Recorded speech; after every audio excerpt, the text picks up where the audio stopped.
വിരുന്ന് പോയി അപ്പുറത്തെ സുകുമാരന്റെ മുറ്റത്ത് പോയി കിടക്കും. പിന്നെ അതും എനിക്ക് നാണക്കേട്, അതുകൊണ്ട് ഞാനത് ചെയ്യാത്തത്. നാണക്കേടോ? ആ, എന്തോ നാണക്കേട്? തലയ്ക്ക് താഴോട്ട് ഒന്നുമില്ലാതെ വല്ലവന്റെ മുറ്റത്ത് പോയി കിടന്ന് എനിക്കല്ലേ നാണക്കേട്.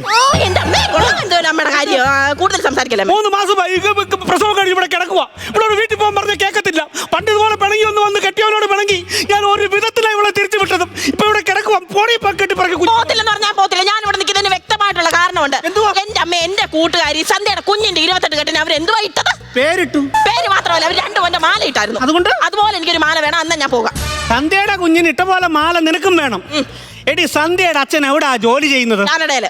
നിന്റെ അച്ഛനോട് പറയടി അതുപോലെ ഏതിന്റെയും വേണേ ജോലി ചെയ്യാനും പൈസ ഉണ്ടാക്കത്തുള്ളൂ. അല്ല ചുമ്മാ പൈസ ഉണ്ടാക്കത്തില്ല. ഇതുപോലെ ഉത്തരവാദിത്വം ഇല്ലാത്ത ഒരു മനുഷ്യൻ. അമ്മ അങ്ങനെ കൊച്ചൊന്നും വേണ്ട. എന്റെ അച്ഛൻ എന്ത് ചെയ്യും? രാവിലെ പോയിട്ടുണ്ട്, ഉണ്ടാക്കി പിടിച്ചോണ്ട്. സ്വന്തം ഭർത്താവ് ആലോചിച്ചോണം. അതിനേട്ടനായിട്ട് ചെറുതായിട്ടൊരു വഴക്കിടുമെങ്കിൽ ഞാൻ ഇങ്ങനെ ബഹുമാനക്കുറവൊന്നും കാണിക്കത്തില്ല. ഈ ഉണ്ടാക്കി പിടിച്ചോണ്ട് പോകാന്നൊക്കെ എന്തിനാ അമ്മയെ പറയുന്നത് അങ്ങോട്ട്? എടി, രാവിലെ ചിരട്ടത്തവി ഉണ്ടാക്കി പിടിച്ചോണ്ട് വിൽക്കാൻ പോയെന്നാ ഞാൻ പറഞ്ഞത്.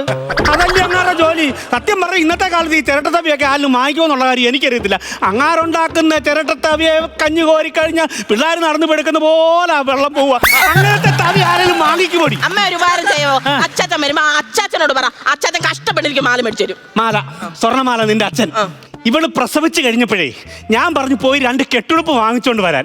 അയാൾ പൈസ ഇല്ലാത്തത് കൊണ്ട് മെഡിക്കൽ സ്റ്റോറിൽ പോയി 2 മാസ്ക് വാങ്ങിച്ചോണ്ട് കുഞ്ഞിന് കെട്ടുടുപ്പായിട്ടിട്ട മനുഷ്യനാ അപ്പൊ മാല ഉണ്ടാക്കി കൊടുക്കാൻ പോകുന്നത്. അമ്മ കൂടുതൽ സെന്റിമെന്റ്സ് ഒന്നും അടിക്കണ്ട.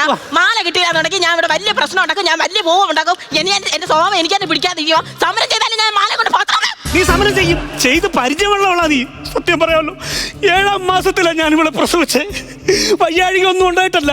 ഇവള് വയറ്റിൽ കിടന്നോണ്ട് സമരം ചെയ്ത് പുക്കൾക്കൊടിയും പിടിച്ചോണ്ട് എന്നെ തുറന്നു വിടണമെന്നും പറഞ്ഞോണ്ട് അങ്ങനെ 7ാം മാസത്തിൽ പ്രസവിച്ചത് എന്നോട് തന്നെ പറയണ പടി ഇത്. അമ്മ ഇവിടെ എന്തോ ചെയ്യുന്നമ്മ? ഈ സെന്റിമെന്റ്സ് അല്ലാതെ അമ്മ ഈ വീട്ടിൽ എന്തോ ചെയ്യുന്നമ്മ. എനിക്ക് പൊക്കോണം പെട്ടി കിടക്കായിരുന്നു പോടി. 3 മാസമൊക്കെ നിന്നെ നോക്കി അത് മതി എനിക്ക്. അമ്മ ഇവിടെ വലിയ എന്താണ് ചെയ്യുന്നത് പോലാന്നല്ലോ. എന്താ ചെയ്യുന്ന അമ്മ ഇവിടെ? ഞാൻ ഇറങ്ങി പോകുന്നോണ്ടാ ഇവിടുത്തെ അടുപ്പ് പുകയുന്നത്. അത് ഞാൻ അമ്മയോട് പറയാനിരിക്കുവായിരുന്നു. ആരോടും പറയാതെ കേൾക്കാതെ ഇറങ്ങി പോകുന്നത് കൊണ്ട് ആ അടുപ്പിരുന്ന് പുകയുന്നതും അതിനകത്തിരുന്നിട്ട് കരിയുന്നതും എന്തോ ഉണ്ടാക്കും അമ്മ ഇവിടെ. ഞാനിത് കേൾക്കണ മതി. നിന്റെ വായി തന്നെ ഇത് കേൾക്കണം. ഈ കുട്ടിനെ ഓർത്തിട്ടാണ് നിന്നെ ഞാനൊന്നും പറയാത്തത് കേട്ടോ. എന്താ അമ്മ എന്തിനാ ഓർക്കുന്നത്? ഞാനടി നിന്റെ അമ്മ, നീ അല്ലടി എന്റെ അമ്മ. മാറ്റി പിടിക്കാൻ എല്ലാ തള്ളമാരും പറയുന്നുണ്ട്. ഞാൻ പോകത്തില്ലെന്ന് പറഞ്ഞാൽ പോകത്തില്ല. എന്റെ ദൈവം എന്തോ ചില ഈ നാട്ടുകാരൊക്കെ ചോദിച്ചാൽ ഞാൻ എന്തോ പറയും? ഒന്നാമതെ അപ്പുറത്തൊരു തള്ളയുണ്ട്, പങ്കജാക്ഷി. സാറ്റലൈറ്റ് തള്ളാന്നാ ഞാൻ ഈ നാട്ടുകാരൊക്കെ വിളിക്കുന്നത്. ആ തള്ള പണ്ട് ഇവിടെ പിണങ്ങി വന്ന് നിന്നപ്പോ ഭർത്താവ് ഉപേക്ഷിച്ച് അത് ഇവിടെ എല്ലാം പറഞ്ഞു ഓർമ്മയോട് നിനക്ക്. അവര് വല്ലതും അറിഞ്ഞാലുണ്ടല്ലോ ഈ കെട്ടിയ കൊച്ചിനെ കൊണ്ട് നിന്നെ ഇവിടെ കൊണ്ടുവിട്ടാന്ന് വിചാരിക്കും അവര് കേട്ടോ. അല്ല, ഇതിന്റെ ഇടയ്ക്ക് അമ്മയെ അച്ഛനോട് പറയുന്നത് കേട്ടല്ലോ, അമ്മച്ചയോ അമ്മൂമ്മയോ ആരാണ്ടാ കാണാൻ പോകുന്നത്? എവിടെ പോകുന്നെന്നാ പറഞ്ഞത്? പോണോന്നൊക്കെ ഉണ്ട്. സത്യം പറയാലോ, എൻ്റെ അമ്മയ്ക്ക് വയ്യാതിരിക്കുക. കുറെ നാളും കൊണ്ട് ഞാൻ വിചാരിക്കുക അമ്മയൊന്ന് കാണാൻ പോണമെന്ന്. അയ്യോ, എന്റെ കയ്യെ കൂടെ ഒച്ച കയറിപ്പോയി. ഒച്ച പോയതല്ല, അത് മൂക്ക് നടത്തേണ്ട പാടാ. പറഞ്ഞിട്ട്